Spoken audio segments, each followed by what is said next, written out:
बिस्मिल्लाहिर्रहमानिर्रहीम। Nawaz 10 news TV पे नाज़रीन, मैं मुखातबू नाज़रीन। आज का मौजू ये है हंदेर नगरी चौपड़ राज।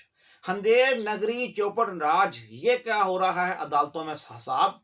नाज़रीन, दूसरे मौजू ये है पीटीआई की दाल ही नहीं, पीटीआई की दाल में काला है, पीटीआई की दाल ही नहीं, पीटीआई की दाल में काला ही नहीं, पूरी दाल ही काली है। कैसे? ऐसे नाज़रीन, जैसा कि आप जानते हैं कि सी पैक के काम के ऊपर पेशकदमी की गई है। जब भी पेशकदमी होती है, आर्मी चीफ साहब चाइना में गए हैं, चाइना के जब वहाँ पर दौरा करके आए हैं, उसके बाद थोड़ा सा हिल जुल हुई है कि सी पैक का काम होगा। जब सी पैक का काम होगा, फिर इस मुल्क के अंदर ट्रेड होगी और बहुत ही यानी कि कारोबारी लिहाज से ये खिताब बड़ा ही जरखेज़ और वैसे भी जरखेज़ ज़मीन है। और यहाँ की जो ये यानी कि जो भी एक्सपोर्ट इम्पोर्ट की चीज़ें होंगी वो रोड जाया करेंगी यूरोप कंट्री में। तो ये चीज़ों की ये जो चीज़ है, ये उनकी जिस्म के अंदर लोटू बन के यानी कि उसके जिस्म में रोल उठ रहे हैं, लूट रहे हैं। वो कह रहे हैं कि ये क्या हो रहा है भाई। इसलिए ये देखें, अमेरिकन से लॉबी फर्म की जा रही हैं, की गई पीटीआई की तरफ से। फिर उसके बाद जब भी चाइना की तरफ पेशकदमी होती है, ये कहता है कि मैं लॉन्ग मार्च करूंगा, कभी क्या करता है, कभी क्या करता है। कल फिर कहा कि उसने कहा मैं चीफ जस्टिस के हमायत में रैली करता हूँ, पर रैली छोटी सी रैली थी, कोई इतने लोग नहीं थे। मेरे ख्याल से कोई चंद हजार यानी कि कोई 10,000 से नीचे ही लोग होंगे। इतनी कोशिश करने के बाद, इतनी एफर्ट करने के बाद भी लोग भी नहीं निकले। क्या वजह है? वजह ये है हंदेर नगरी चौपड़ राज, अदालतों में क्या हो रहा है हिसाब। अब ये देखें, अदालतों में आपने दुनिया की तहरीक, दुनिया की हिस्ट्री में अब मौजूदा जितने मुल्क हैं, कई मुल्कों में डेमोक्रेसी है, जमहूरियत है, कई मुल्कों में बादशाहत निज़ाम है, कई मुल्कों में वो तानाशाह जो है, जो इसका क्या नाम है उसका, तानाशाह जो उसमें नॉर्थ कोरिया में, नॉर्थ कोरिया में वो उधर वो ना बादशाही निज़ाम है, ना वो जमहूरी, वो कोई और लहरा। उसके अलावा उस उधर भी, अब मुझे ये बताएं, उस मुल्क में भी दुनिया के कोई मुल्क के मुझे बताएं जिस बंदे के ऊपर 200, इमरान खान के बकौल 200 मुकदमात हैं। चलो भाई, हम ये 200 की बात ही नहीं करते, हम 100 मुकदमात की बात भी करते हैं, जिनका ट्रायल जा रही हो, जिनके ऊपर तरीके पर तरीक दी जा रही हो।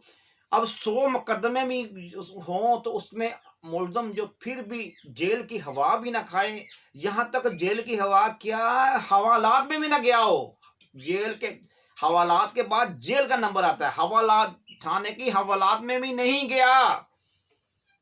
तो ये एड़ा बन के पेड़ा किसको खिलाया जा रहा है जी? एड़ा बन के पेड़ा किसको खिलाया जा रहा है? हम नहीं खाएंगे एड़ा बन के पेड़ा। ये ड्रामेबाजी मत करें आप।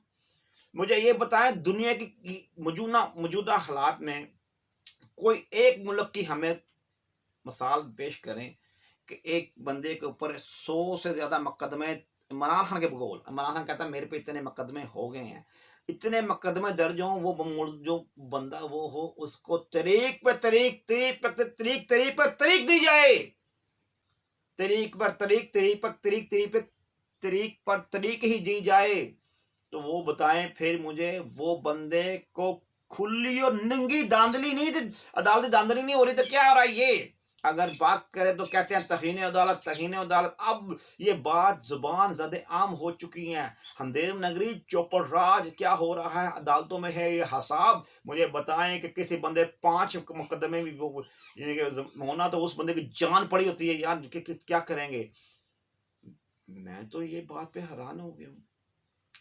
इमरान खान के बकौल जी 100 मुकदमे दर्ज हैं, तो फिर बाइट के फिर रहे। फिर ये कहता तरीके इंसाफ, इस तरीके इंसाफ ने इंसाफ का कबाड़ा कर दिया।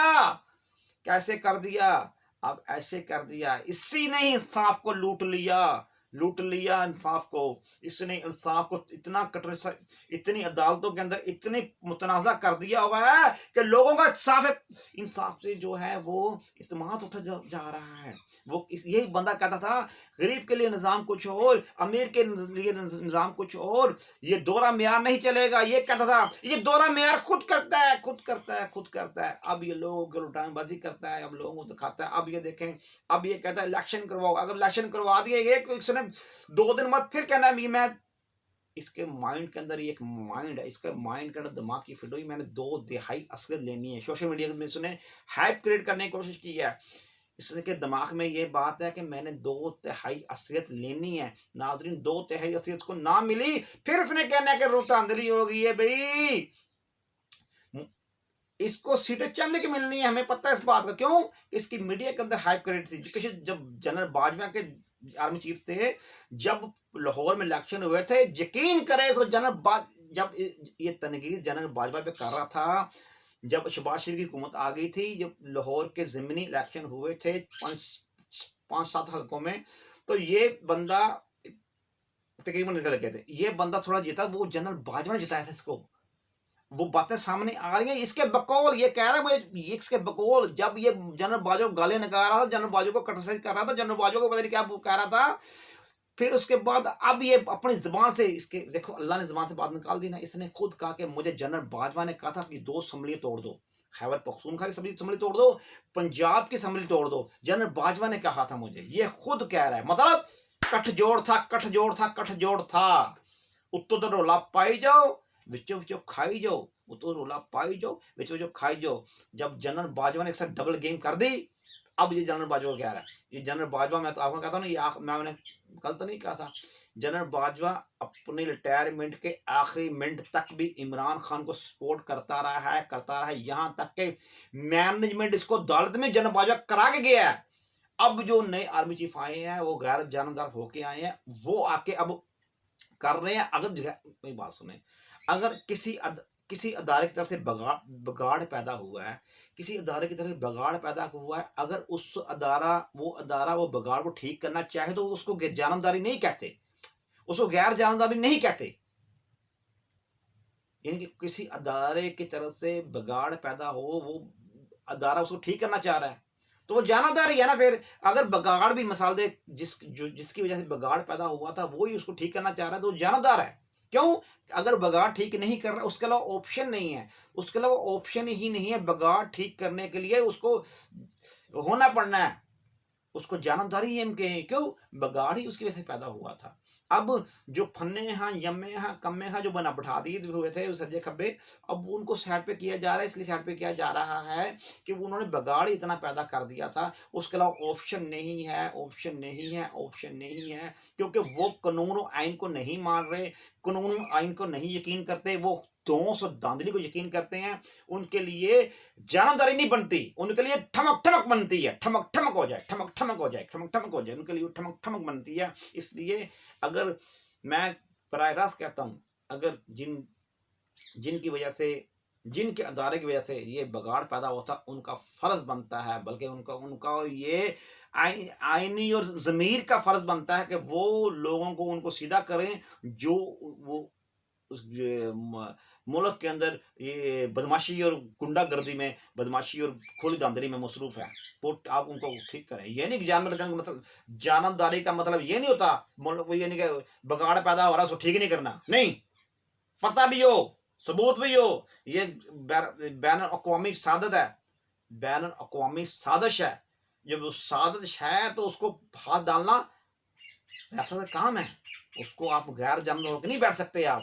मुल्क यानी कुछ चीज जल रही है, उसको जलने दो, तो कहे मैं जानबदार हूँ, गैर जानब नहीं। गैर जानबदारी का मकसद ये है कि वो उसको पानी फेंको, उसको बुझाओ जो चीज चल रही है। जानबदारी ऐसी होती है खुद आग लगाने में, खुद आग लगाने जानबदारी है, आग को बुझाने को, और आग जिसकी वजह से आग लग रही है उस चीज को साइड पे करने को जानबदारी कहते हैं। क्यों? बचाया जा रहा है, जानबदारी है। इसलिए आप कूदें, इस मामले को ठीक करें। ठीक करने का मकसद ये है कि जिनका है मसला उनको जमगड़फी करें, हुरा मुक्की करें और जमगड़फी कर दें उनकी, और उसके अलावा ऑप्शन कोई नहीं है। अब आपको इन होना पड़ेगा और एक्टिव फुल होना चाहिए पड़ेगा, फिर ये बात मानेंगे, वरना ये बात नहीं मानेंगे। 100 बातों की एक बात।